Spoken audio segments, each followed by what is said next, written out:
नमस्कार बच्चों। आज हम पढ़ने और समझने वाले हैं क्लास 9th हिंदी की हमारी वर्कशीट नंबर 60 यानी कि कार्यपत्रक संख्या 60 को। यह आपकी 3 जनवरी 2022 की वर्कशीट रहेगी। आज की इस बेहद आसान सी वर्कशीट में हम अपना हिंदी का पाठ सांवले सपनों की याद को जारी रखेंगे। सांवले सपनों की याद ये पाठ समर्पित है कुछ यादों को, वो यादें जो जुड़ी हुई है सालेम अली के साथ। सालेम अली जो एक पक्षी प्रेमी हुए, एक पर्यावरण प्रेमी हुए और ताउम्र वो प्रकृति से जुड़े रहे हैं। उन्हीं की तरह ही D.H. लॉरेंस की भी बात इस पाठ में की गई। वो भी प्रकृति प्रेमी रहे, पक्षी प्रेमी रहे और इन दोनों ही महानुभावों की अगर बात करें तो इन दोनों ने ही एक संदेश दिया था, पूरे विश्व को जागरूक करने का प्रयास किया था कि पर्यावरण हमारे लिए क्यों महत्वपूर्ण है, कि जितना महत्वपूर्ण हम पर्यावरण के लिए उससे कहीं ज़्यादा महत्वपूर्ण है पर्यावरण हमारे लिए होना। ओके, तो आज इसी पाठ में से एक और गद्यांश हमें दिया गया, एक और अंश दिया गया।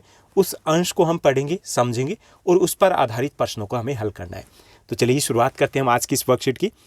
सालेम अली ने अपनी आत्मकथा का नाम रखा था fall of the sparrow. Fall of the sparrow, जैसे नाम से ही पता चल रहा है ना, एक पक्षी की उड़ान और पक्षी का गिरना। तो यहाँ पर क्योंकि ये रिफ्लेक्ट करता है, क्या दर्शाता है, उनका पक्षियों के प्रति जो लगाव था उसको दर्शाता है। आत्मकथा क्या होती है? जब कोई व्यक्ति अपने जीवन के बारे में, अपने जीवन की पूरी गाथा है, कहानी है, खुद लिखता है तो उसको हम आत्मकथा बोलते हैं। और जब कोई दूसरा व्यक्ति लिखता है तो उसको हम जीवनी बोलते हैं। तो यहाँ पे आत्मकथा की बात हो रही है कि सालेम अली ने अपनी आत्मकथा लिखी थी और उसका नाम रखा था फॉल ऑफ द स्पैरो। मुझे याद आ ही गया। तो यहाँ पे लेखक बात करें कि जब सालेम अली की बात हो रही है तो उनको एक और ऐसे ही पक्षी प्रेमी, बर्ड वॉचर है, उनकी याद आती है। वो है D.H. लॉरेंस। D.H. लॉरेंस से उनकी जब मृत्यु हुई तो लोगों ने उनकी पत्नी फ्रीडा लॉरेंस से अनुरोध किया था कि वो अपने पति के बारे में कुछ लिखें, कुछ बातें करें, कुछ पुस्तकें पब्लिश करें। ऐसा उनसे अनुरोध किया जाता है। फ्रीडा चाहती तो ढेर सारी बातें लॉरेंस के बारे में लिख सकती थी। ढेर सारे जो अनुच्छेद थे, ढेर सारे लेख थे, आर्टिकल्स थे, वो लिखे जा सकते थे। लेकिन उसने कहा, मेरे लिए लॉरेंस के बारे में कुछ लिखना असंभव सा है। मुझे महसूस होता है कि मेरी छत पर बैठने वाली गुरैया वो लॉरेंस के बारे में ढेर सारी बातें जानती है, मुझसे भी ज़्यादा जानती है। ये किसको दर्शाता है? ये दर्शाता है कि लॉरेंस कैसे प्रकृति से जुड़े हुए थे, लॉरेंस कैसे पक्षियों से जुड़े हुए थे। वो सचमुच इतना खुला और सादा दिल आदमी था कि मुमकिन है लॉरेंस मेरी रगों में, मेरी हड्डियों में समाया हो, मेरी रग रग में समाया हो, मुझसे जुड़ा हुआ हो। लेकिन मेरे लिए कितना कठिन है उसके बारे में अपने अनुभवों को शब्दों का जामा पहनाना, क्योंकि वो इतने ज़्यादा खुले दिल थे, इतने ज़्यादा वो प्रकृति से जुड़े हुए थे कि शायद उनके बारे में लिखना असंभव है, इम्पॉसिबल है। मुझे यकीन है कि मेरी छत पर बैठी गुरैया उसके बारे में और हम दोनों के बारे में मुझसे ज़्यादा जानकारी रखती है। यानी इससे ये संदेश मिलता है कि जो लॉरेंस थे वो प्रकृति से हमारी जो समाज है उससे कहीं ज़्यादा जुड़े हुए थे। ओके, इसलिए यहाँ पर कहा गया कि गुरैया है, शायद वो उनके बारे में उनसे, फ्रीडा से ज़्यादा जानती थी। तो ये था हमारा गद्यांश। अब इसी पर आधारित कुछ प्रश्न दिए गए, उन प्रश्नों को हमें हल करना है। कुल हमें 7 प्रश्न दिए गए। चलिए देखते हैं एक एक करके इन प्रश्नों को। तो यहाँ पर कुछ हमें MCQs यानी बहुविकल्पीय प्रश्न मिलेंगे। हमारा पहला जो प्रश्न रहेगा, पहले प्रश्न को देखिए।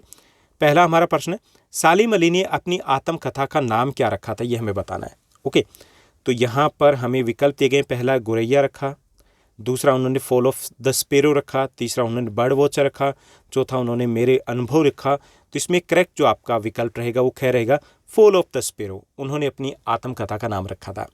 उसके बाद दूसरे प्रश्न को देखिए। दूसरा हमारा प्रश्न दिया गया कि लोगों ने लॉरेंस की मौत के बाद, उनकी मृत्यु के बाद उनकी पत्नी से क्या अनुरोध किया था, यह हमें बताना है। तो लोगों ने लॉरेंस की मृत्यु के बाद उनकी पत्नी फ्रीडा से अनुरोध किया कि वह लॉरेंस के बारे में कुछ लिखें। ओके, हालांकि उन्होंने मना कर दिया था। उसके बाद तीसरा हमारा प्रश्न है कि लोगों के अनुरोध पर फ्रीडा ने क्या उत्तर दिया, यह हमें बताना है। तो फ्रीडा ने कहा कि लॉरेंस के बारे में कुछ लिखना असंभव है, उनसे ज़्यादा गुरैया उनके बारे में जानती है जो उनके छत के ऊपर बैठती है। ओके, उसके बाद चौथा हमारा प्रश्न रहेगा। चौथा प्रश्न दिया गया, लॉरेंस फ्रीडा के जीवन में क्या स्थान रखते थे, यह हमें बताना है। ओके, लॉरेंस फ्रीडा के जीवन में क्या स्थान रखते थे, यह हमें बताना है। तो लॉरेंस उनके लिए सबसे महत्वपूर्ण व्यक्ति थे, वो उनके रग रग में समाये हुए थे। उसके बाद पांचवा हमारा प्रश्न रहेगा। पांचवा प्रश्न बहुविकल्पीय प्रश्न है। असंभव जो शब्द है उसका विलोम शब्द हमें बताना है। असंभव का पहला विकल्प दिया गया अप्रतिम, दूसरा है संभव, तीसरा है अनिश्चित, चौथा विकल्प दिया गया अनोखा। इसमें जो करेक्ट आपका आंसर रहेगा वो क्या हो जाएगा? संभव। असंभव का विलोम होगा संभव। उसके बाद छठा प्रश्न देखिए। छठा प्रश्न दिया गया मुमकिन जो शब्द है उसका विलोम शब्द हमें चुनना है। मुमकिन शब्द है उसका विलोम शब्द हमें चुनना है।